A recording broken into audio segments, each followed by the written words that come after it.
Muy buenas tardes. Soy el coronel José Manuel Llorca Díaz, destinado en el Instituto de Historia y Cultura Militar. Y vamos a proceder a la inauguración del ciclo de conferencias que forma parte de los actos de conmemoración de la efeméride principal del Ejército de Tierra para 2026. Toma la palabra el director del Instituto General, don Marcos Yago Navarro. Mi general. Mi general, con su permiso.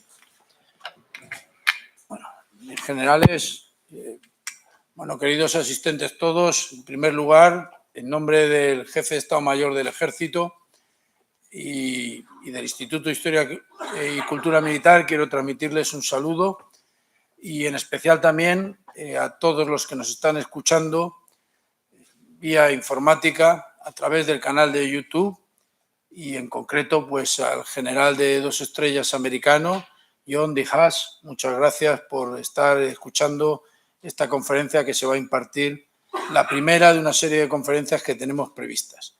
Mi general, muchas gracias por cederme la palabra en primer lugar. Eres el dueño de esto. Pero como así que te toca, eres el casero. Todos ustedes saben, pues esta es un ciclo de conferencias que hemos organizado en colaboración o en mutuo apoyo con la Academia de Ciencias y Artes Militares, que es como nuestro hermano mayor, y entonces además siendo presidido por el antiguo general jefe de Estado Mayor del Ejército, don Jaime Domínguez Buch, pues mucho más.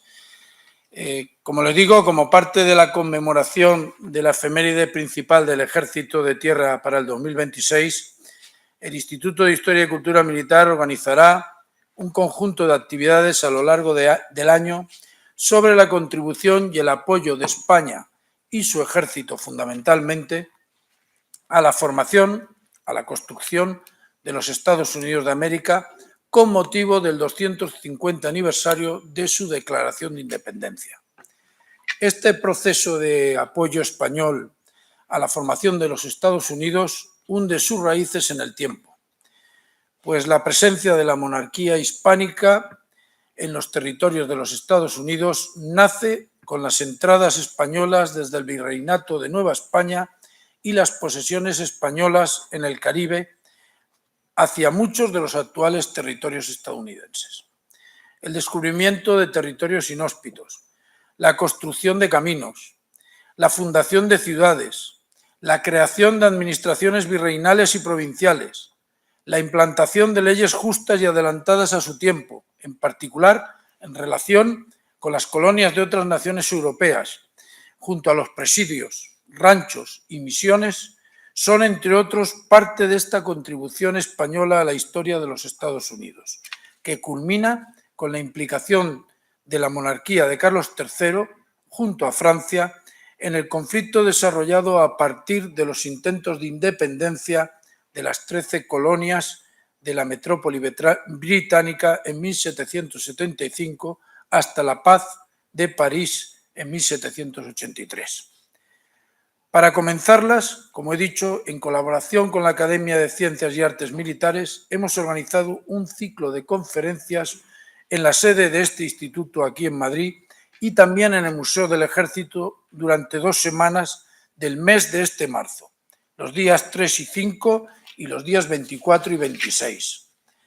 Las diferentes conferencias y la mesa redonda se impartirán de 18:30 a 20 horas. Y todas ellas se podrán seguir tanto presencialmente como a distancia a través del canal Directos del Ejército de Tierra de YouTube. Con el presente conjunto de actividades que se realizarán a lo largo de marzo, se pretende ofrecer una visión general del apoyo a los Estados Unidos, del apoyo español a los Estados Unidos, centrándonos concretamente durante el conflicto entre las nacientes Estados Unidos y la metrópoli británica, en sus diferentes facetas sociales, económicas, políticas y militares. Esta ayuda se enmarcó dentro de un conflicto global anglo-franco-español, con diversos teatros de operaciones, tanto terrestres como navales: el Mediterráneo, el Atlántico, las líneas de comunicación navales, el Alto y Bajo Valle del Mississippi, Centroamérica, Jamaica, el Golfo de México e incluso Europa, con énfasis en Gibraltar y Menorca. En cuanto al evento en Toledo, Tendrá lugar precisamente el miércoles 25 de marzo, coincidiendo con la apertura de la exposición temporal del museo, que se mantendrá hasta octubre y que les invitamos igualmente a visitar. Estas no van a ser las únicas actividades del Instituto relacionadas con el papel de España en el nacimiento y consolidación de los Estados Unidos. En este sentido, está previsto un ciclo de conferencias adicionales en este mismo salón de actos en diversas fechas a lo largo del año, así como otros ciclos en diversas ciudades como Valencia, La Coruña, Sevilla y otras. Por otro lado, les diré que en el Museo de Toledo se tiene previsto inaugurar, como le he dicho, el 25 de marzo, esa exposición temporal sobre temática titulada España en los Estados Unidos, la contribución de los españoles y su ejército al surgimiento de una nación, y cuyo comisario es el teniente coronel Germán Segura, colaborador asiduo de este instituto. Adicionalmente, se realizará una exposición itinerante divulgativa con idéntica temática que tiene previsto itinerar por diferentes localidades españolas y cuyo comisario es el teniente coronel José Antonio Cuevas, que se ha ofrecido voluntariamente para colaborar con este instituto y hacerse cargo del proyecto. También habrá y está previsto realizar presentaciones de libros, así como otras actividades de las que se informará oportunamente. Y esto es todo. En general, permanecemos a sus órdenes y aquí estamos esperando para iniciar la conferencia que hoy nos impartirá el coronel aquí Benito Tauler. Muy bien. Pues buenas tardes. Yo simplemente agradecer al Instituto la posibilidad de hacer este acto conjunto que se enmarca dentro de todas las actividades que desde el año 2024 empezamos a prepararlas y las iniciamos en febrero del pasado año. Estamos dedicando a difundir la imprescindible, iba a decir colaboración, la imprescindible participación de España en la independencia de Estados Unidos. Una participación que, por desgracia, es prácticamente desconocida en España y mucho más en Estados Unidos. Entonces, era una muy buena oportunidad este 250 aniversario de la firma y proclamación de la Declaración de Independencia para difundirla. ¿Qué actos son los que ha organizado la Academia? Pues hemos hecho un acto de apertura del programa de actividades, unas actividades que se presentaron a Su Majestad la Reina Doña Sofía y la verdad es que fueron de su completo agrado y aceptó la presidencia de honor de todas estas actividades. Como decía, un acto de apertura y habrá un acto de cierre. Hemos hecho 8 conferencias, mesas redondas, etcétera, en nuestra sede y hemos organizado 6 ciclos como este, con otras instituciones que estaban interesadas en ello, a fin de divulgarlo no solo en nuestra sede, sino en toda España. Hay que decir que este es el más grande, el más completo, junto con el Real Academia de Ciencias, Artes y Letras, Real Academia Hispanoamericana de Ciencias, Artes y Letras de Cádiz, que también era de 6 conferencias en dos sesiones de 3. Vamos a participar en un congreso en Puerto Rico con una retransmisión de nuestra sede y con un académico correspondiente nuestro, que es un general puertorriqueño que vive allí, un general americano, y que va a dar allí una conferencia. Y luego vamos a editar también un libro recogiendo todas nuestras conferencias. Entonces, estas son las actividades académicas, pero además hemos intentado, en ese afán de difundir, hacer otras muchas actividades no académicas, entre las que quiero destacar una curiosa que es, y algunos de ustedes lo habrán visto, sobre todo si han ido con sus hijos o nietos al Corte Inglés de San Chinarro, en la planta de juguetes a final de año, principio de año, es poner una maqueta hecha con una maqueta, pues 3 veces esta mesa de la batalla de Pensacola, hecha con clip de Playmobil, una maravilla, con barquito, con soldados casaca azul, otros con la casaca roja, pero una preciosidad. Estaba llena de niños y de padres viéndola continuamente.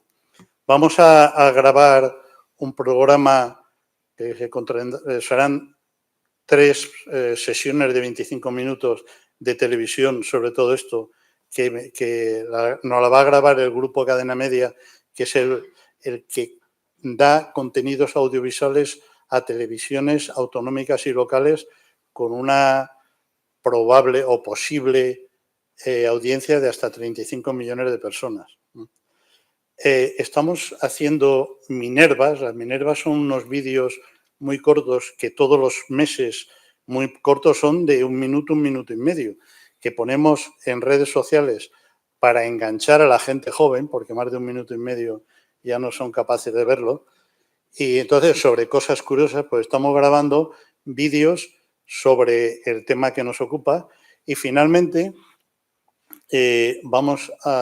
acabamos de conseguir financiación para una estatua de Bernardo de Gálvez que vamos a poner al lado de la Embajada Americana, para que todos los días los embajadores y los suyos, cuando entren, se acuerden de que parte importante de la existencia de Estados Unidos como nación independiente se la debe a la corona española. Bueno, pues esto es todo lo que estamos intentando hacer en España. En Estados Unidos estamos colaborando con una fundación que se llama la Queen Sofia Spanish Institute, que se dedica a mandar contenidos a los profesores de los colegios de gente pequeñita, pero de todo Estados Unidos, y nosotros le estamos mandando documentación original, no original, la copia, claro, pero original, porque ellos son muy serios y si no tienen una documentación que avale lo que les contamos, ellos no lo van a poner. Y esa es la colaboración que tenemos allí. Y nada más. Si con tu permiso podemos decir a don Benito que empiece ya a contarnos lo que nos tiene que contar. Muchas gracias. Indicar que junto al general Domínguez Buch y al general Llago se encuentra el general Martínez Ferrer, que es el subdirector de estudios históricos del Instituto, y nuestro ponente conferenciante para hoy, el coronel Benito Stauler, al que a continuación paso a presentar y que va a centrar su conferencia en la guerra anglo-española, el desarrollo general y las campañas de Matías de Gálvez en Centroamérica. Nuestro coronel Stauler Cid es retirado del Cuerpo General de las Armas, Infantería y diplomado de Estado Mayor. Durante su carrera ha alternado destino tanto en unidades operativas como en enseñanza y Estado Mayor. Se encuentra en posesión de varios cursos nacionales e internacionales en el ámbito de la defensa y la seguridad. Ha dirigido en esta casa la ponencia de los siglos XVIII y XIX en este instituto. Fue miembro del Consejo de Redacción de la Revista de Historia Militar y de la Comisión de Historia Militar Española. Diplomado en Altos Estudios Internacionales por la Sociedad de Estudios Internacionales, está en posesión del curso de Introducción a los Estudios Estratégicos de la Universidad Nacional de Educación a Distancia. Imparte formación académica en títulos y másteres de Historia Militar. Es autor de artículos y coautor de capítulos en varias publicaciones y libros sobre temática de historia militar, siglos XVIII y XIX, así como de historia militar en la América virreinal. Es académico de honor de la Academia de Historia Militar de Perú y de la Academia de Historia Militar de El Salvador y de la Academia Latinoamericana de Historia Militar. Más autoridad que él, difícil encontrarlo. Pues, Benito, te cedo la palabra. Mi general, si quieren...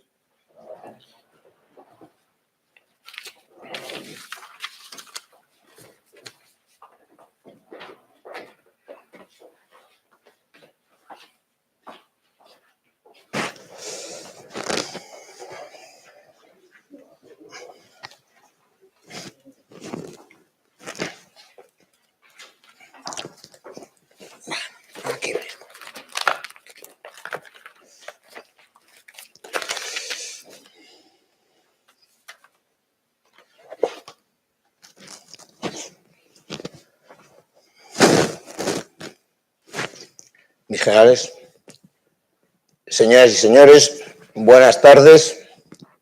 Muchas gracias por su presencia, tanto a los que están aquí como a los que nos siguen a través de telemáticamente.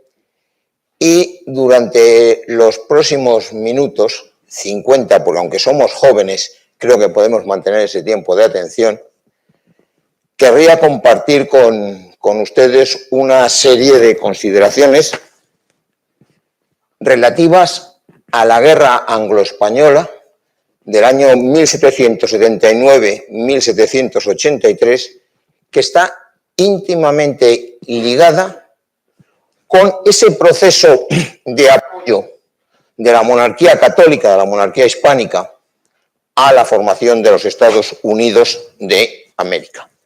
Como estamos en un tema de historia, los puntos que me gustaría compartir con ustedes empiezan en unos antecedentes, pero no se preocupen, no nos iremos más allá que al principio del siglo XVIII, porque hablando del siglo XVIII hay que hablar siempre de dos puntos, uno que es Utrecht y otro que es la Revolución Francesa. Ambos enmarcan el siglo. Pero el antecedente inmediato de toda esta situación no es ni más ni menos que la Guerra de los 7 años, que no nos fue excesivamente bien a los súbditos de la monarquía católica. Pero si tuvo algo bueno la Guerra de los 7 años fue la capacidad de regeneración y de reformas que se suscitaron, sobre todo bajo la cabeza de nuestro rey Carlos III. Lógicamente hemos estado hablando o vamos a hablar de un conflicto global, luego vamos a hablar de más actores, más potencias, su política y sobre todo su economía. Y tenemos que hablar del mercantilismo, que es la base del sistema económico del 18. Porque nosotros no somos el único Estado, la única monarquía que tuvo estancos, que tuvo el comercio cerrado, no. Las actas de navegación inglesas desde el 1640 al 1660 son la base de la prosperidad de la Armada y de la Marina Mercante británica. Hablaremos de los reales ejércitos, del ejército de América y hablaremos de la Real Armada. Reales ejércitos y Real Armada. El siglo XVIII puede ser, y de hecho es, el siglo del conjunto, pero fíjense ustedes, lo tocaremos a continuación. Reales ejércitos, Real Armada. Por supuesto, del ejército de América. ¿Dónde estaremos? Pues en el espacio americano, sobre todo porque es muy amplio en la Luisiana, en el Golfo de México, en Guatemala. Una Guatemala extendida. Estamos en la época del despotismo ilustrado. Luego hablaremos de pragmatismo. Hablaremos de ayuda encubierta. Vamos a hablar de una guerra. Luego tenemos que hablar de una declaración de guerra, si no, no hay guerra. Y será una guerra distinta, con nuevos conceptos. En muchos escenarios, algunos ya han salido. Tocaremos algunas de las acciones principales y pasaremos rápidamente porque en la estructura de todo el ciclo que se ha mencionado anteriormente hay que hacer un punto en la Capitanía General de Guatemala y en Matías de Gálvez para llegar a un final a modo de conclusión. Hemos hablado del 18. El 18 es ni más ni menos que la lucha por la hegemonía entre dos potencias. Gran Bretaña, el Reino Unido de Gran Bretaña, a partir de 1708, con el Acta de Unión entre Escocia e Inglaterra, que durará hasta 1800, cuando el Acta de Unión se cambie y será el Reino Unido de la Gran Bretaña e Irlanda. Y Francia, la monarquía cristianísima. En ese mundo ya ha cambiado. Hay nuevas clases sociales, hay nuevos conceptos y lo que va a primar es el comercio. Uno de nuestros mejores ministros, Patiño, ya lo señaló, las Indias y el comercio serán el dominio. Luego de eso vamos a hablar, pero también vamos a hablar de la flexibilidad de las relaciones internacionales. Ahora pondremos dos casos, España, el Reino Unido, España, Francia. Muchos piensan que el siglo XVIII es un siglo monolítico de bloques, verán ustedes que no es así. Hablaremos de enfrentamiento de España con Francia, hablaremos de alianza de España con Francia, enfrentada al Reino Unido, en fin. Me gustaría que se nos fijáramos en esta transparencia. Este es el siglo XVIII y las guerras entre la monarquía católica y el Reino de la Gran Bretaña. Según como quieran ustedes analizarlo, en el total del año, si lo hacemos día a día, mes a mes y demás, son 33 años de guerra declarada. Más algo que no va a cesar nunca, que es el corso entre las dos naciones. Y el corso, estamos muy acostumbrados a oír hablar del corso británico, del corso francés, pero hubo un corso español y fue muy bueno y muy duro. Tienen ustedes ahí Real Ordenanza de Corso de 1718, aunque en el caso del territorio americano hay una anterior muy importante de 1674. Me gustaría, de esa serie de conflictos, señalar algunas cosas. Hay algunas que las tengo puestas en azul, porque todo tiene su relación. Los conflictos son en ultramar, en Indias y en Europa. Así tienen ustedes la guerra de la oreja de Jenkins, o guerra del asiento, como de verdad se llama, y la guerra de sucesión austríaca. Y aquí quiero hacer un paréntesis, porque la guerra de sucesión austríaca es una guerra europea. En esa guerra europea, el Reino Unido va a entrar en alianza con una potencia que están haciendo, que es Prusia. Y hay Prusia, como nación, que entra en guerra y será la precursora por la potencia más importante económicamente del Imperio Austrohúngaro, va a frenar los intereses continentales de Francia y va a derivar a Francia a intereses coloniales exteriores. Tendremos la crisis de las Malvinas, crisis que dejará a sola a España ante las otras potencias. Tenemos la guerra anglo-española, unida a esa independencia de los Estados Unidos. Las otras guerras no merece la pena tocarlas ahora porque son posteriores, pero fíjense ustedes la idea, el concepto. Frente a todo esto, la monarquía crea un sistema, sobre todo a partir de 1717, que es una triada defensiva. La monarquía católica va a defenderse en 3 puntos: fortificaciones, reales ejércitos y real armada. Si la idea que tenemos es que el Reino Unido fue un gran adversario de la monarquía católica en el 18, también tenemos la idea de que mediante los pactos de familia, Francia fue la aliada. Los pactos de familia, alianzas basadas en las 2 principales ramas de los Borbones, cubren prácticamente todo el siglo. Nos fijamos en el tercero, Pacto de Versalles, 1761, entre Carlos III y Luis XV. Está creado para la defensa de los intereses de ambos países. Si se han fijado, no es que me haya equivocado, lo he puesto en cursiva, porque a lo largo del periodo verán que no estaba focalizado en los intereses de ambos reinos. Ese tratado fue la excusa, la obligación para que España apoyara a Francia en la Guerra de los 7 años.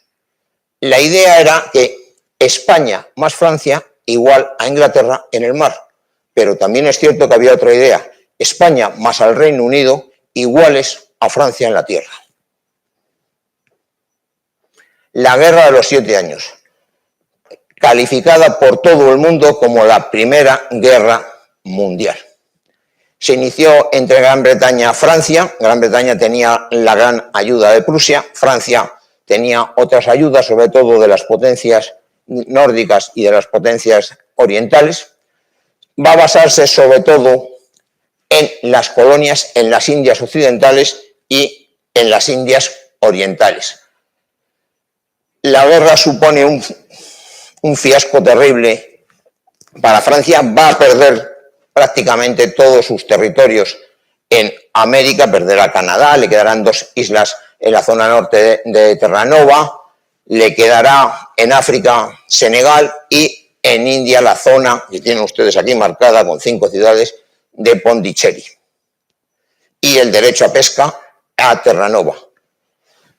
Veremos qué ocurre a España.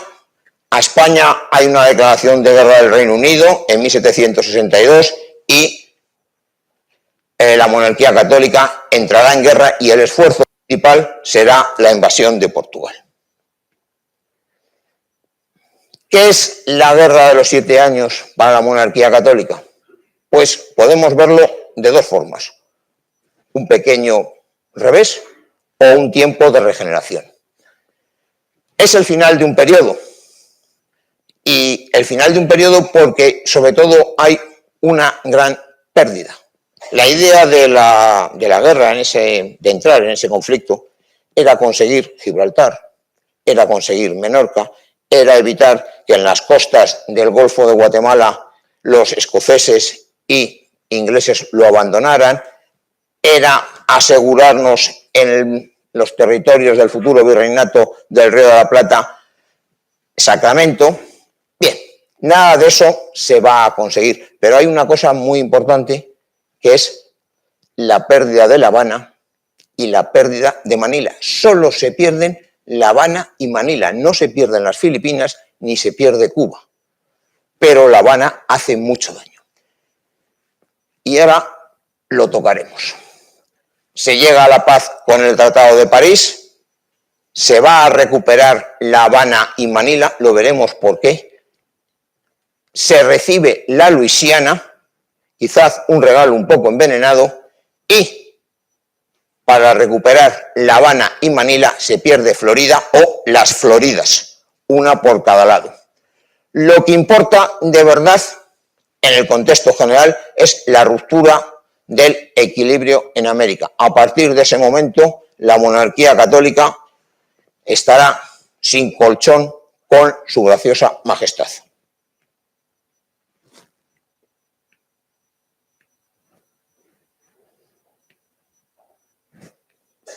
¿Te importa darle, Carlos, por favor? Vamos a ver cómo quedan las potencias. La Gran Bretaña es la potencia hegemónica, va a tener una sola cabeza, Jorge III. La guerra es una victoria, pero tiene un elevado coste.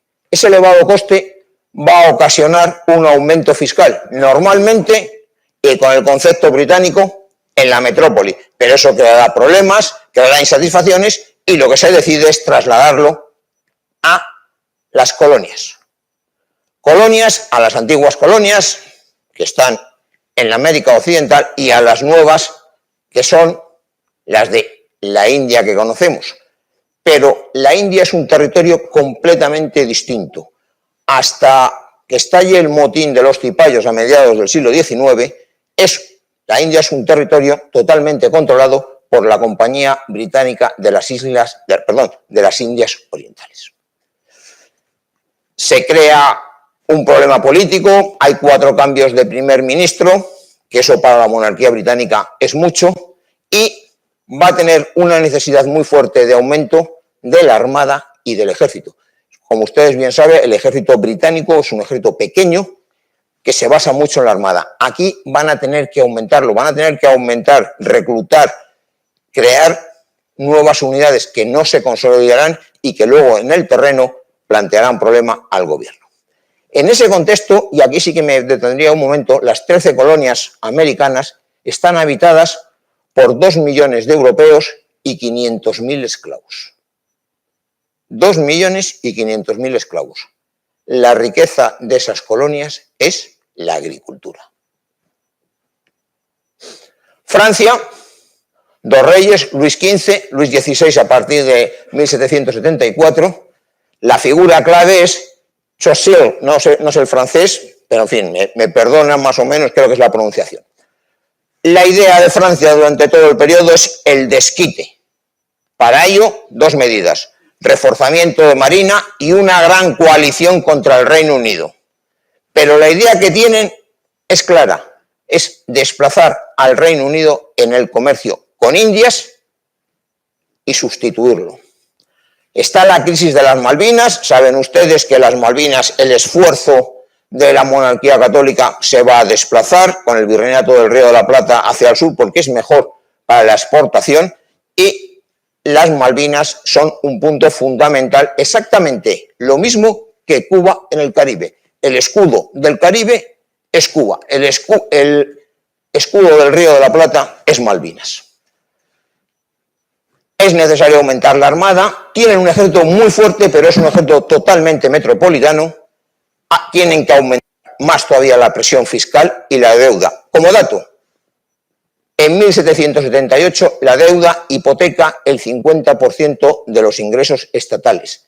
En 1788, la cifra le suena a la revolución, está al borde de la bancarrota. ¿Qué pasa? Lo que se decía en aquellos tiempos. Inglaterra paga, Francia no paga. Cuando Francia compra, tiene que tener alguien detrás que le asegure el dinero. Ese alguien detrás será la monarquía católica. Vamos a esa monarquía católica, Carlos III. Carlos III, lo conocen ustedes perfectamente, es un gran rey, protagoniza el despotismo ilustrado, es un hombre muy pragmático, pero tiene dos puntos en su cabeza que siempre le afectarán. Uno es en 1742, acaba de llegar a Nápoles, es el rey de Nápoles, y un escuadrón de la Royal Navy se sitúa en la bahía de Nápoles y amenaza a bombardear Nápoles si Carlos III continúa con su política de ayuda a que su hermano adquiera los dominios de los ducados del norte. Esa humillación de Carlos III permanecerá siempre en su cabeza. La siguiente es el motín de Esquilache, en España.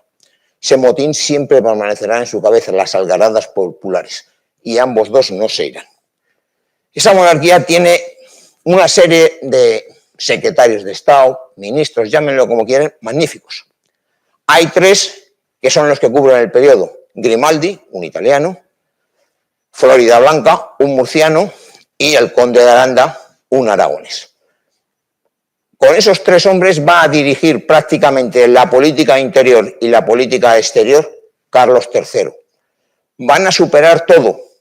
Son hombres que tienen unas ideas claras: la reforma, la economía y, para las crisis, hombres, armas y dinero. Tendrán una buena relación con Francia. Esa relación con Francia de armonía finalizará en 1770.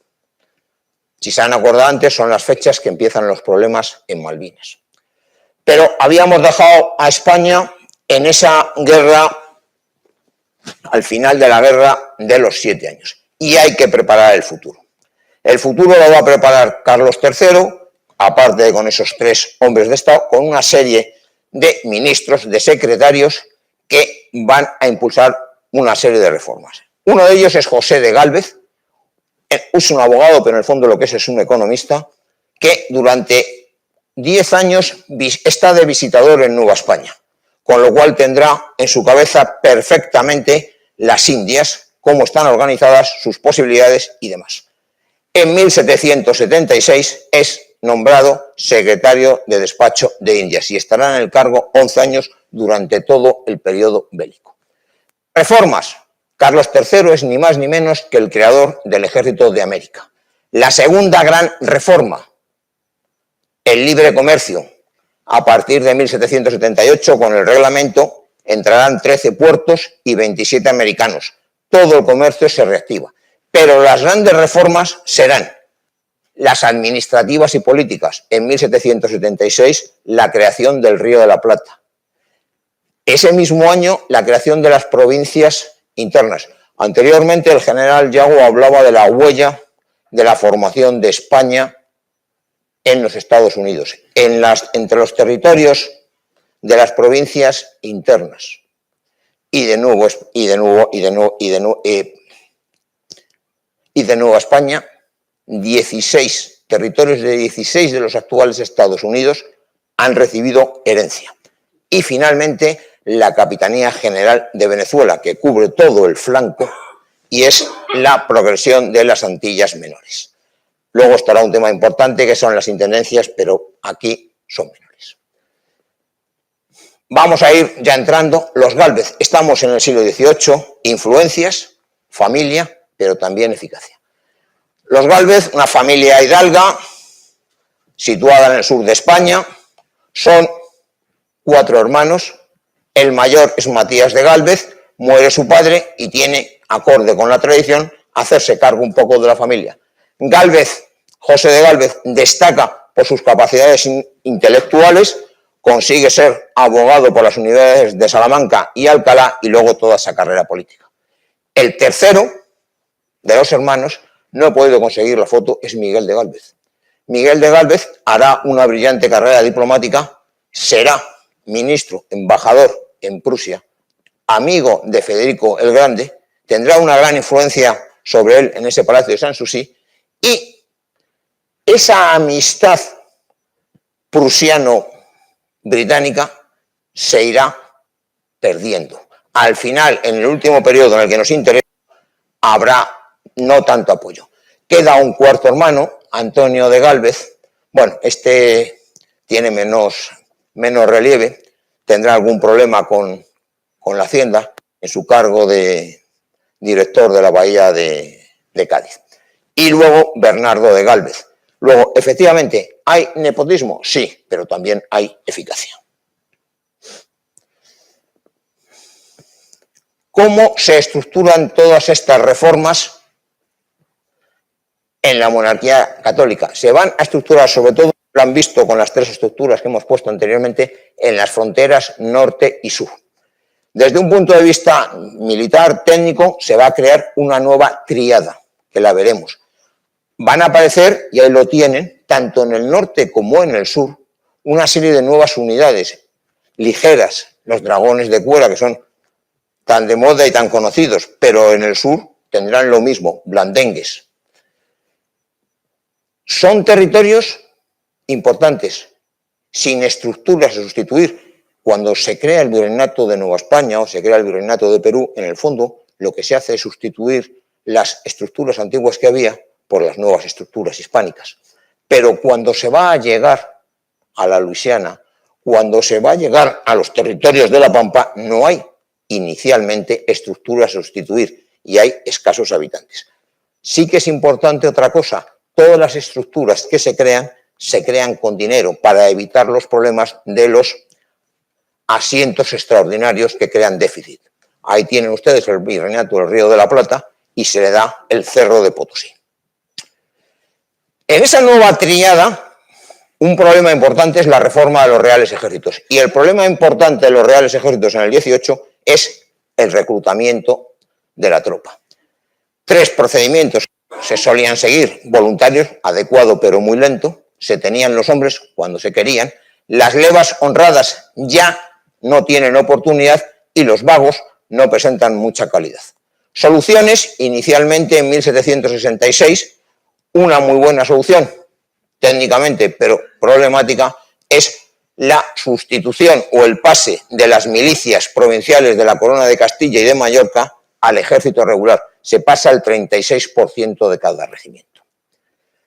Lo que se va a poner es una medida, pero que tampoco, por desgracia, tendrá duración, que es el reemplazo de larga duración en 1770, que es aportación periódica de personal, cobertura. Se consigue en el 71, en el 73, en el 75 y en el 76. 76, ahí se para. Con lo cual, volvemos a tener un pequeño problema de reclutamiento. Y luego tenemos el tema de las reales ordenanzas, que como ustedes bien saben, 1768, y en nuestro periodo de conflicto quedarán los 2 tratados, el segundo y el octavo, que es justicia. El ejército y la armada en América ha cambiado. La defensa de las Indias ha cambiado. Hay que buscar una defensa, ya no son piratas, ya no son corsarios, sino frente a una acción exterior. Con lo cual, los reales ejércitos van a seguir teniendo en América la misma estructura. 3 componentes: el ejército de dotación, los fijos; el ejército de refuerzo, que es lo fundamental; el nervio, las unidades peninsulares van, vienen, y las milicias. Pero son unas milicias totalmente nuevas.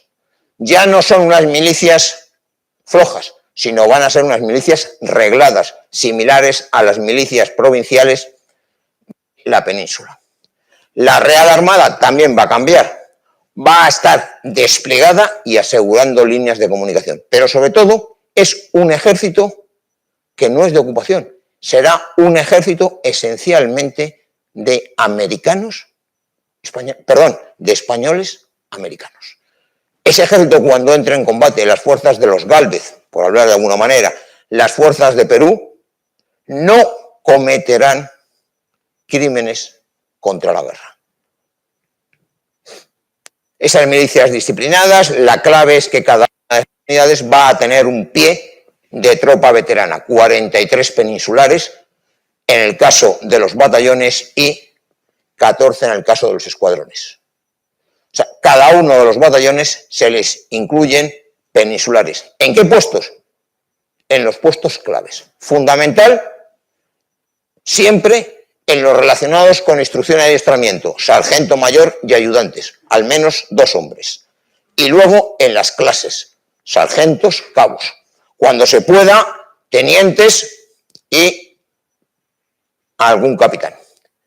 Para que se hagan una idea clara de lo que estamos hablando, el coste medio anual dedicado a la defensa antes de que llegara Carlos III, más o menos 13,5 millones de pesos fuertes.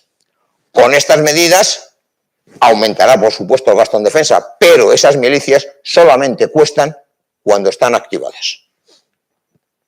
La Real Armada. Estoy hablando Real Armada. Siglo XVIII, siglo conjunto. Importante saberlo, las dos instituciones tienen sus ordenanzas, pero van a trabajar continuamente juntos. En el caso de la Real Armada también tiene problemas con el personal, de tal manera que en sus barcos, en su dotación, va a tener la guarnición y la tripulación. En muchos casos, la guarnición son compañías de los reales ejércitos, compañías de infantería. En algún caso, pero en el 19 llegaremos a ver compañías de caballería.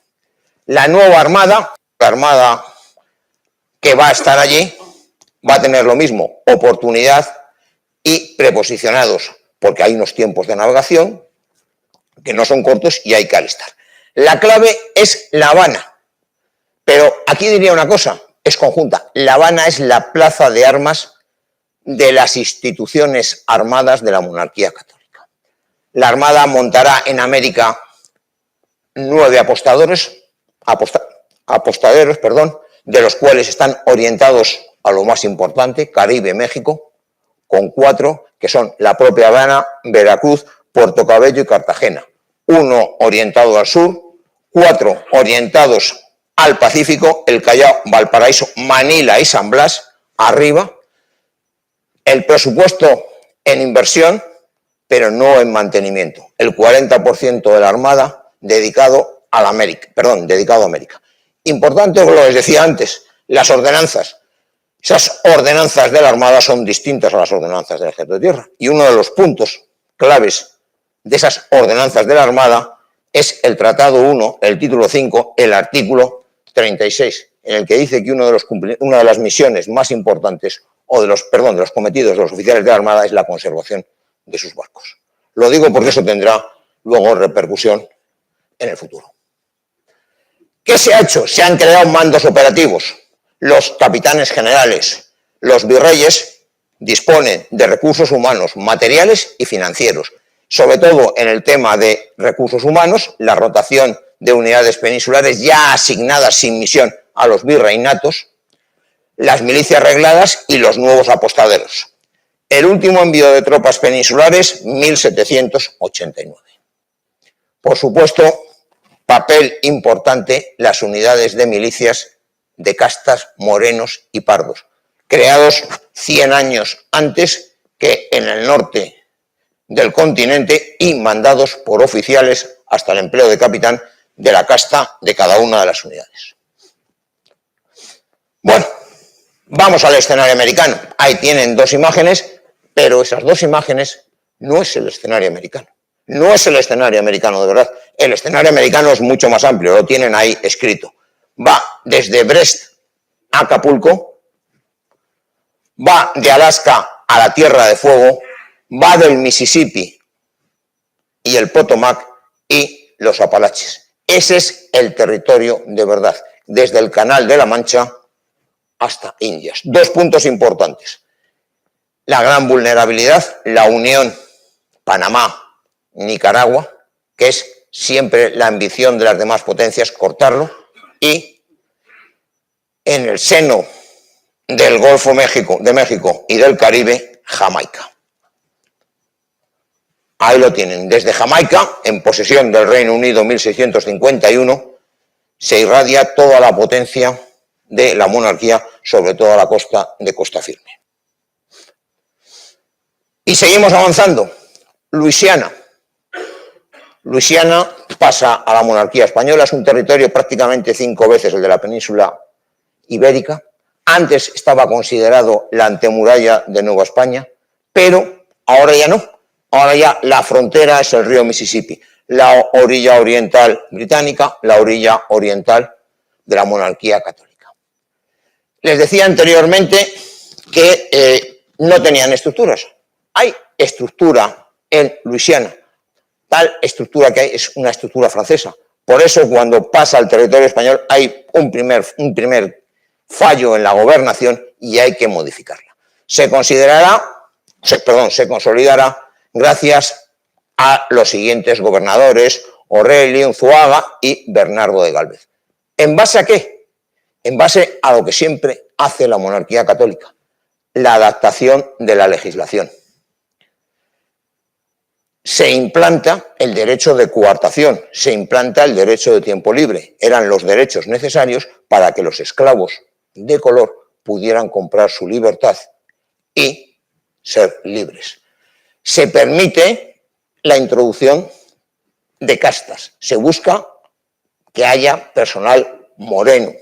Se introducen como elemento de colonización casados de Canarias o malagueños para que sean soldados. Hemos hablado antes de ese binomio presidio-misión. Es lo mismo de la Legión Romana. El soldado llega a la frontera, funda su vivienda, todo su hábitat y luego es un soldado. Y se permite la entrada de colonos británicos, alemanes o franceses siempre y cuando juren al rey. Nos vamos acercando. El Golfo de México lo tienen aquí.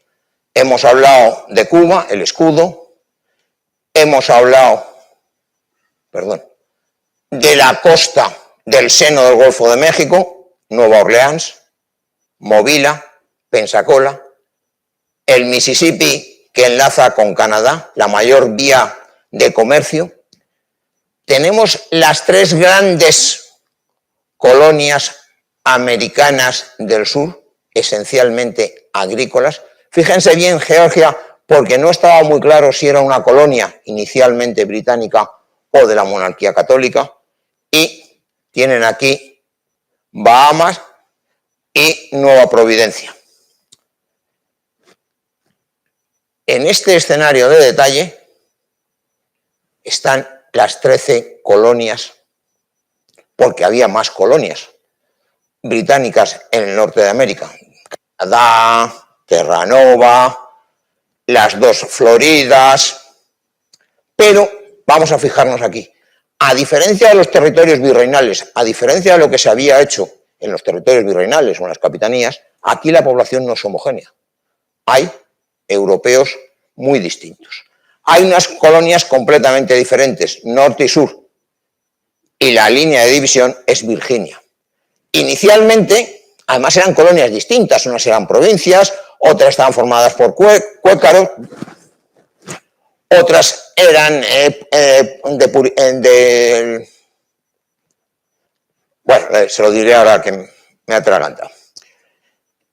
En resumidas cuentas, tenían una gran independencia y no tenían presión fiscal. De repente, como consecuencia de esa guerra de los 7 años, empiezan a tener una presión fiscal muy importante. Encima no tienen representación en Londres y eso crea una olla a presión, con un proceso muy largo que va a llevar 10 años y que va a estallar prácticamente en 1775.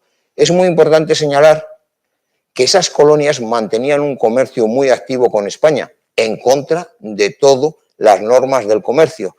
Y Prueba de ese comercio, sobre todo lo mantenían con Canarias, y uno de los hombres que más sabía de ese comercio era Matías de Gálvez.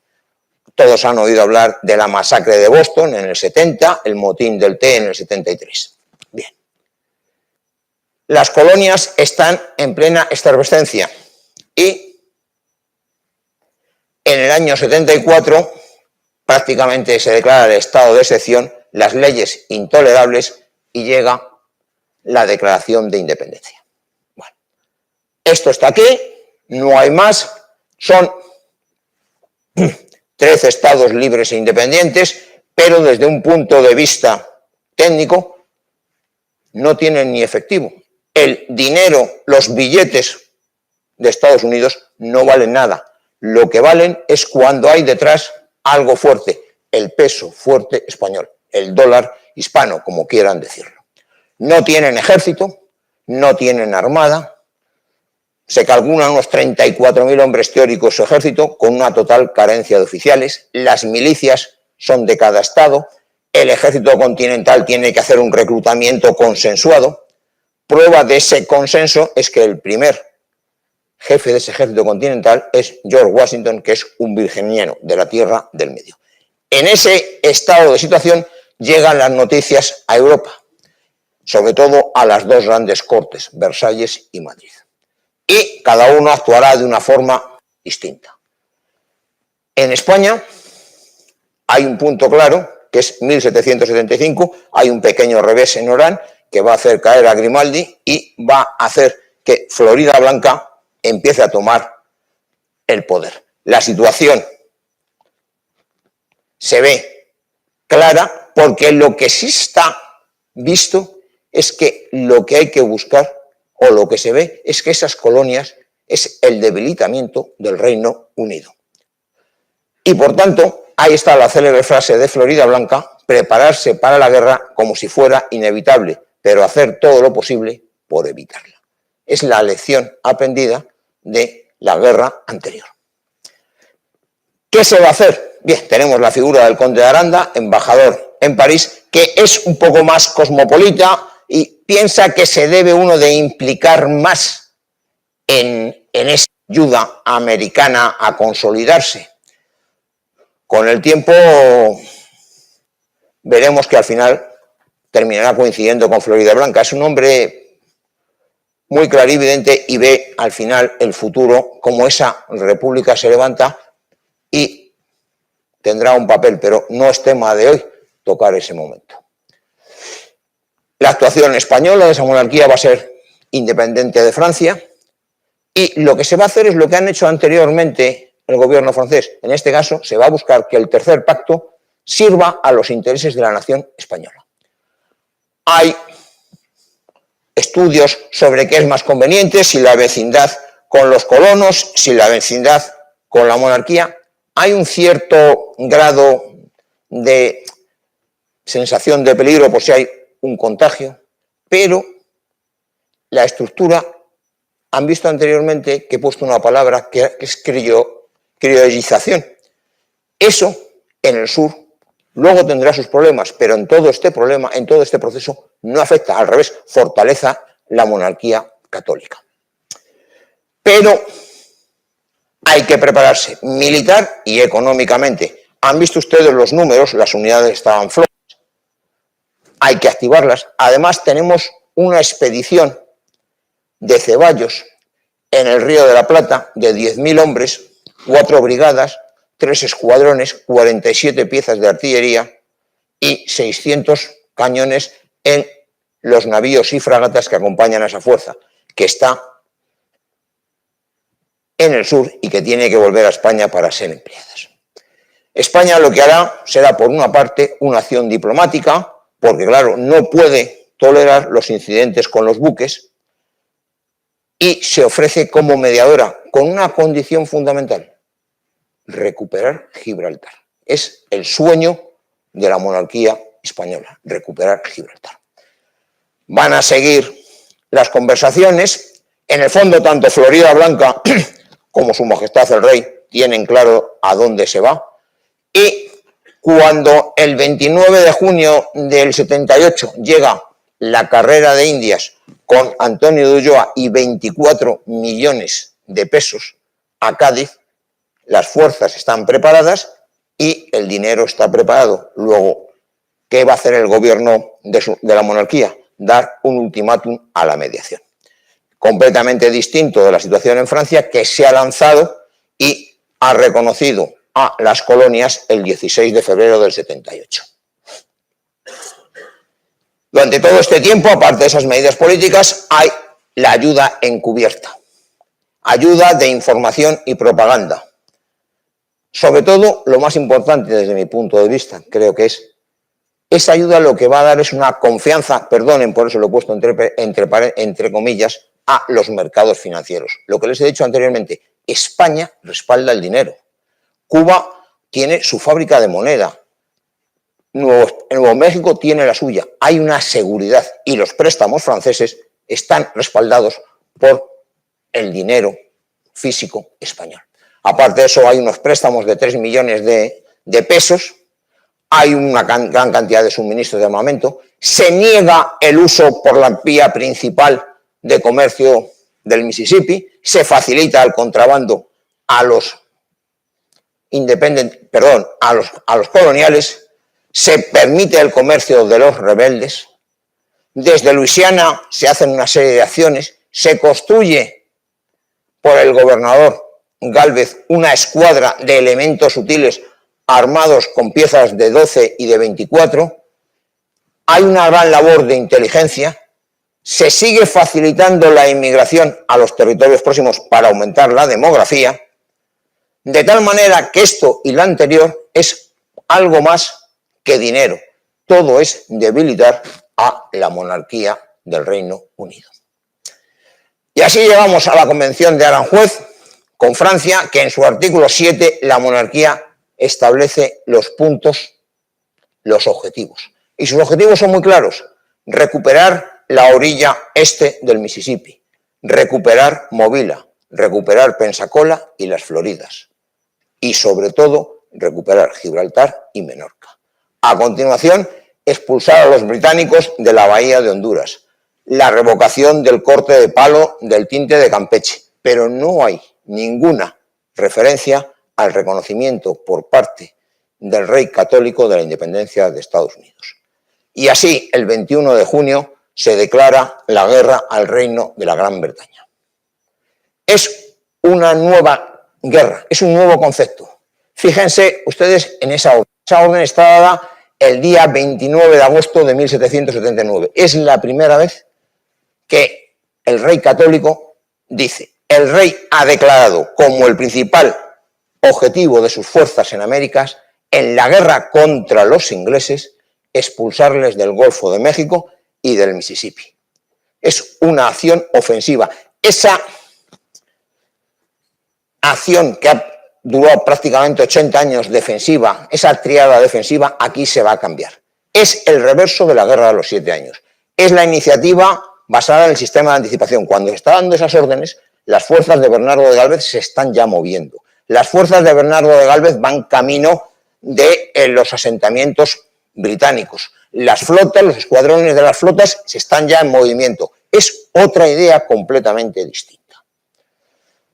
Vamos por escenarios, muy rápidamente. El escenario europeo, lo principal, Gibraltar, como ustedes bien saben, es el punto fundamental. Se va a dedicar lo mejor de los reales ejércitos, las guardias de infantería están allí, lo mejor de la armada, pero hay una cosa: en el año 1779, con los medios de combate, era imposible tomar Gibraltar. Solamente se podía tomar Gibraltar desde dentro, desde la misma forma que lo tomaron el gobierno de Su Majestad Británica. De tal manera que en abril, Florida Blanca cambia el esfuerzo principal y se lo va a llevar a otro escenario, que es Menorca. Hay una situación en España con motivo del problema de Gibraltar de enfrentamiento.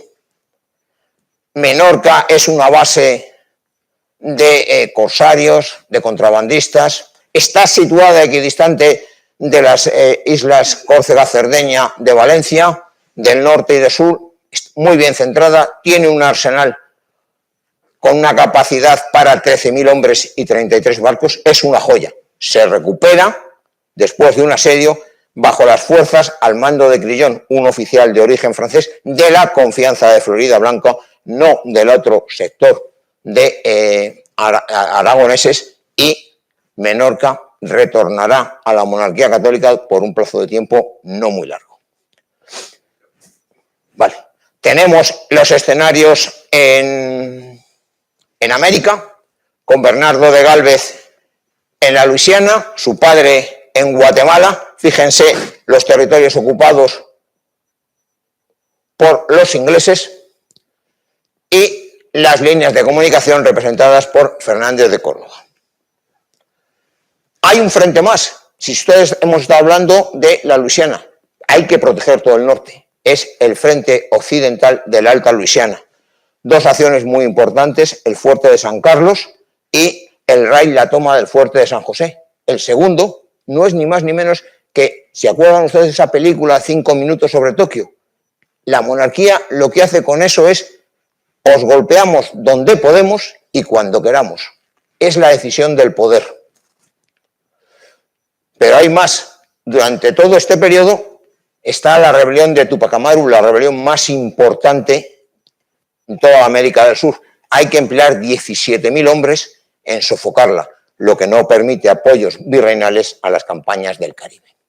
Las campañas de Bernardo de Gálvez las conocen todos ustedes, pero sí que me gustaría ponerles esta imagen. Es la estructura de mando de las operaciones. En Guatemala es lo mismo si sustituyo a Bernardo por su padre, Matías. Ven que no es un cuadro limpio y ven una figura fundamental, que es Saavedra, el comisario regio. Un hombre destacado de la total confianza, majestad y de Gálvez para apoyar a Bernardo de Gálvez, un oficial particular. En ese momento no es ni un general, es un brigadier que tiene que combatir contra el adversario y contra otras cosas.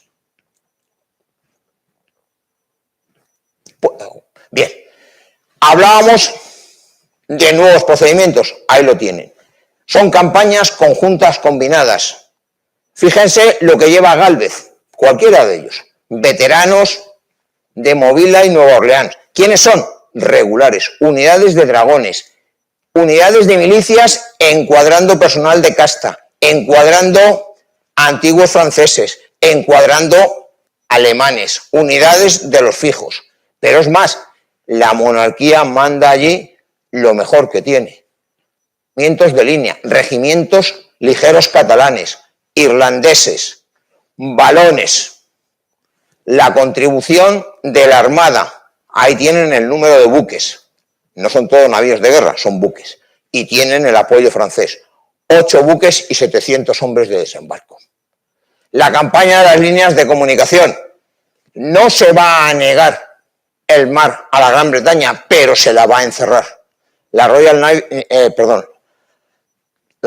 estará encerrada en el 79, 80 y 81. Están, como ustedes conocen perfectamente, los ataques a los convoyes y las acciones de corso. La operación de proyección, el socorro de Solano, llevando 11.000 hombres, es una operación muy seria para aquellos tiempos.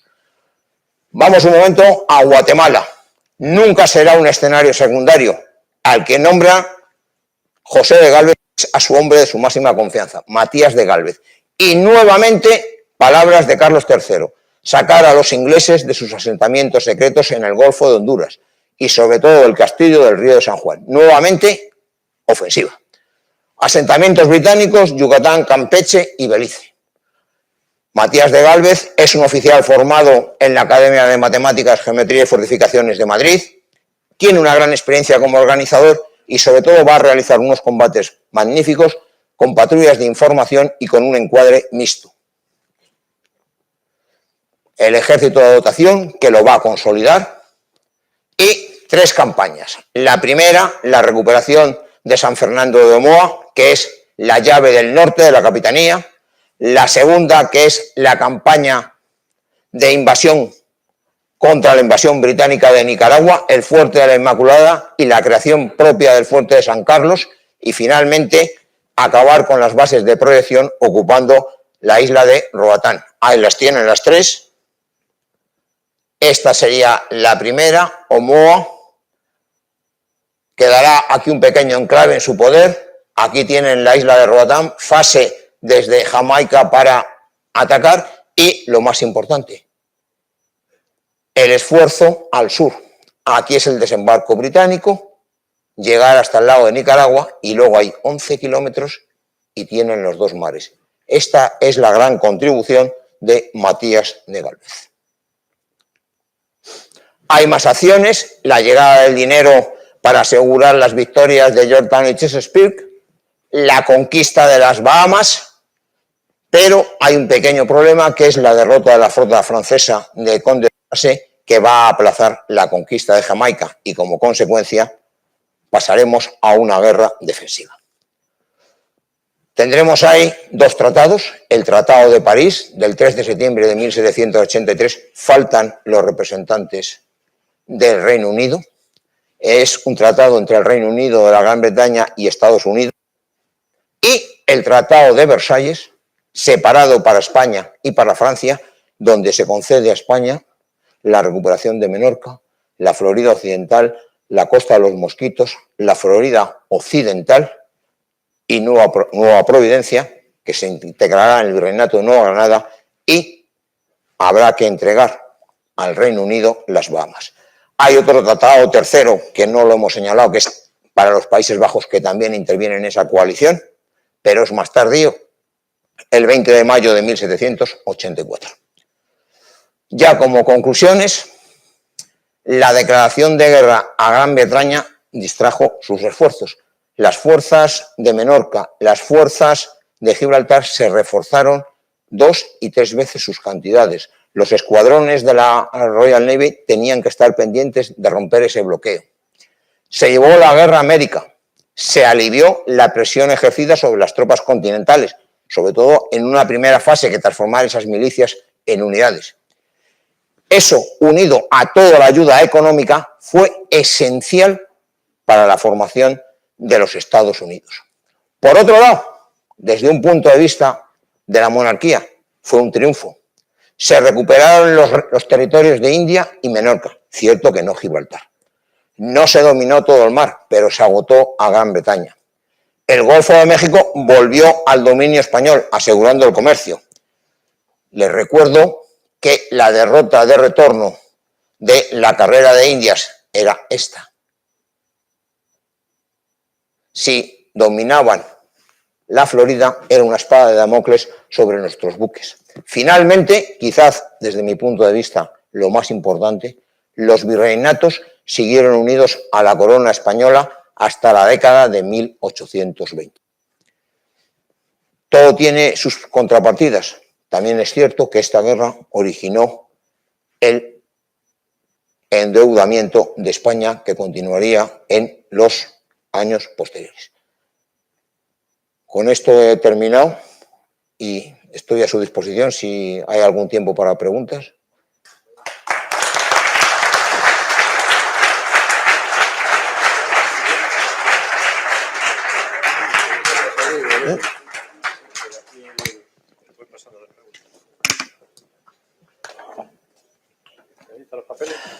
No. Bueno, sí, por si las moscas. ¿Usted? Muy bien.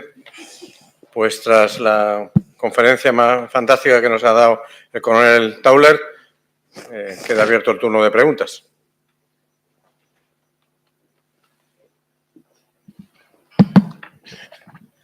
Me ha parecido una fantástica conferencia, mi coronel Tauler. Yo le he escuchado algunas muy buenas, pero yo diría que esta es la mejor.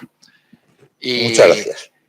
Lo que le quería preguntar, los regimientos de pardos y morenos de Lausana, que esos se recuperan, ¿qué actuación tienen aquí? Porque usted ha explicado maravillosamente que España hace una selección de sus mejores tropas, las tropas de élite, que son decisivas. Y la recuperación de Pensacola, por supuesto, ¿no? Pues es sobre eso lo que le quería que insistiera un poco más. Gracias.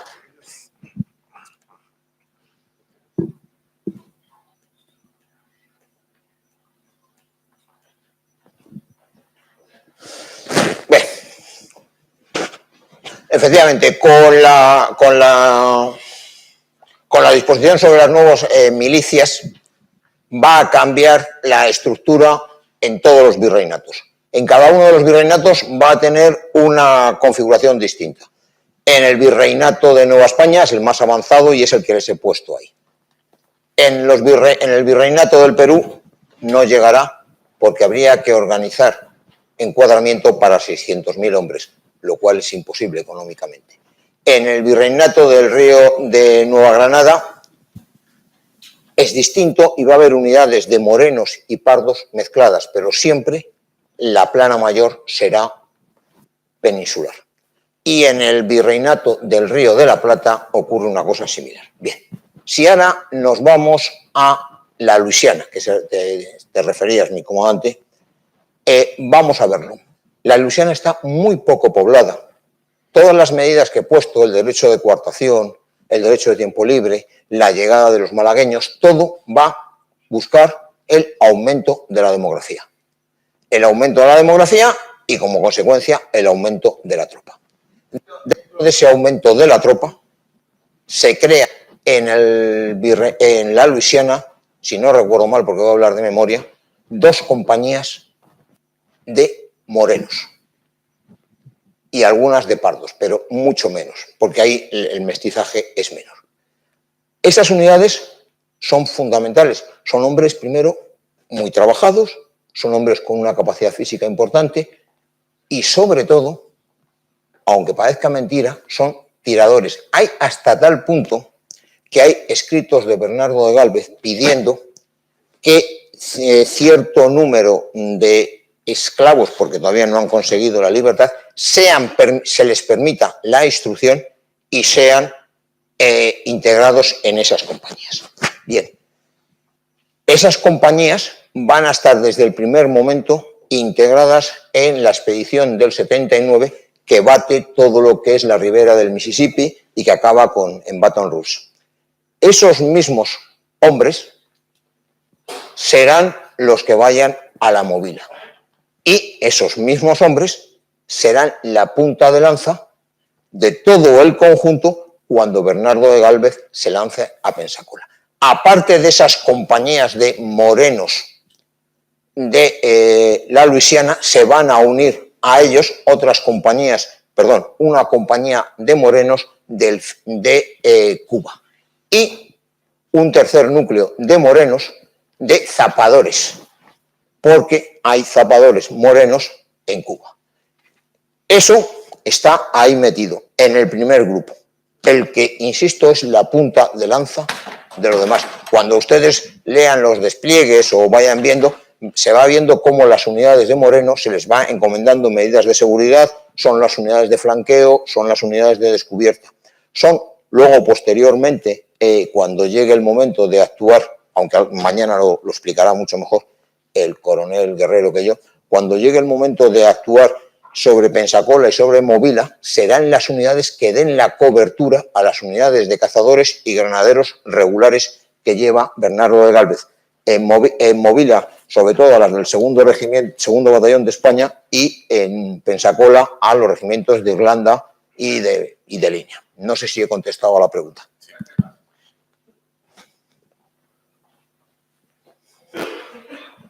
El general, teniente. Sí, muchas gracias, Benito, mi coronel, por la magnífica exposición.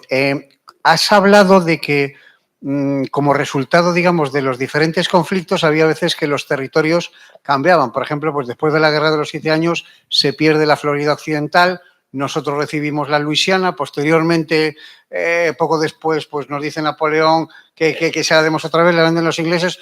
Normalmente, ¿qué pasaba con las poblaciones? Es decir, que ¿aceptaban naturalmente el cambiar de soberanía o huían? ¿Qué es lo que solía pasar con la población civil de los territorios al cambiar de estatus? Normalmente, en los viejos tiempos, la población admitía el cambio. Eso para empezar. Ahora bien, si nos situamos precisamente en este conflicto, no va a ser el caso general. Cuando se produce el cambio de la jurisdicción, o de la soberanía, mejor dicho, perdón, de las dos Floridas, se produce una emigración que se traslada a Luisiana y a Nueva España del personal europeo, español que habitaba allí, y con ellos de mucho personal indio y de raza africana. Las condiciones eran completamente distintas. En el territorio de Florida, en una de las próximas conferencias, se verá cómo la pérdida de población es muy fuerte, sobre todo en aquellas tribus que tienen mucha vinculación o que ya tienen algunas relaciones con la religión cristiana. Los semínolas, por ejemplo, son todo y se van entrando nuevas tribus que son indígenas distintas. Pero eso es lo normal. Normalmente la población es como, si analizamos, que no nos ha dado tiempo, de repente prácticamente casi la mitad de la fuerza, entre el 30 y el 50%, eran gesianos alemanes que servían allí. Les habían cogido, los habían metido en un barco y a defender a su majestad.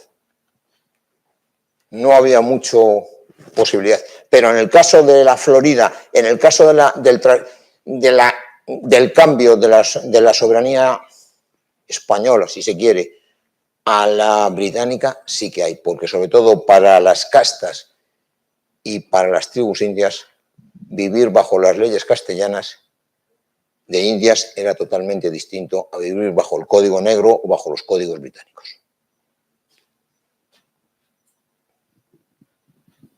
¿Más preguntas?